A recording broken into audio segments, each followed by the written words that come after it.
साथीहरू अहिले चाहिँ यो रात्रिकालीन यात्रा रातिको बेलामा चाहिँ पशुपतितिरको यो भ्यूहरू तपाईँलाई मैले देखाइरहेको छु। कस्तो लाग्छ तपाईँहरूले एकचोटि हेर्नु होला होइन, रातिमा कस्तो हुन्छ भनेर। मेरो चाहिँ फर्स्ट टाइम हो यो रातिको पशुपतितिरको घुमघाम। अन्त दिउँसैतिर आउने प्रायः यताउति हुन्थ्यो होइन। आज यसो आइदिउँ न त आरतीहरू यसो हेरिदिउँ रातिको रमझमहरू भनेर आएको। ठिकै भिडभाड हुँदो रहेछ हो रातिमा पनि। यो गेटहरू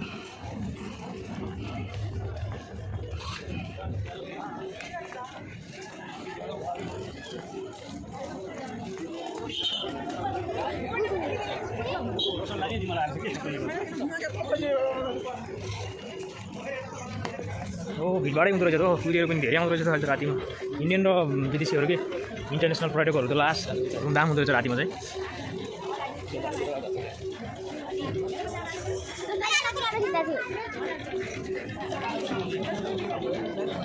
लगभग हामी आरती भएको ठाउँतिर गइसकेका छौँ होइन।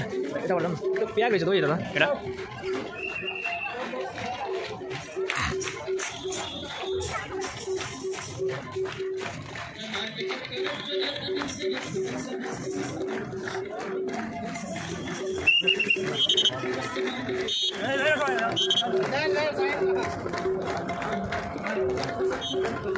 यहाँ चाहिँ आरती भइरहेको छ है साथीहरू। अहिले त्यहाँ मान्छेहरू धेरै हुनुहुन्छ, भिडभाडी छ अहिले चाहिँ नजिकै पुगिसकेको छ। चाहिँ बागमती नदी भइहाल्यो होइन। हो माइ गड, मान्छेको हिजो हुँदो रहेछ हो यहाँ।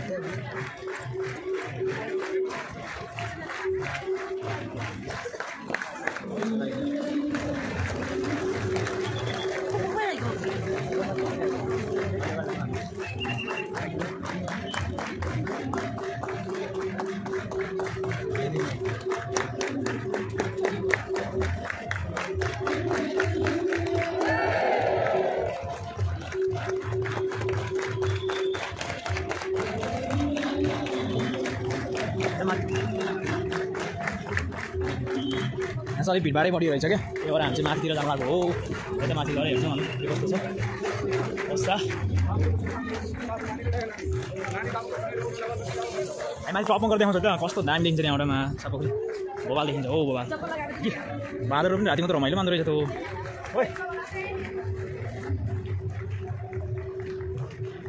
यस्तो छ है यता बाटो चाहिँ सुनसानै छ। यता चाहिँ यस्तो छ। आज राति यसो पशुपतितिरको घुमघाम कार्यक्रम के गर्छ अहिले।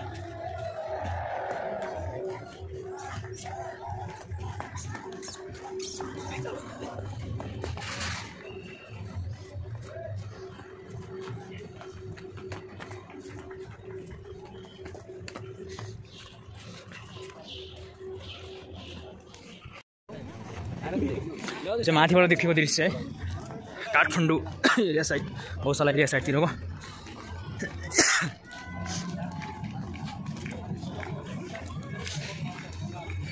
मान्छे त्यहाँ पनि भिडभाडै छ त सबै।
पालो बना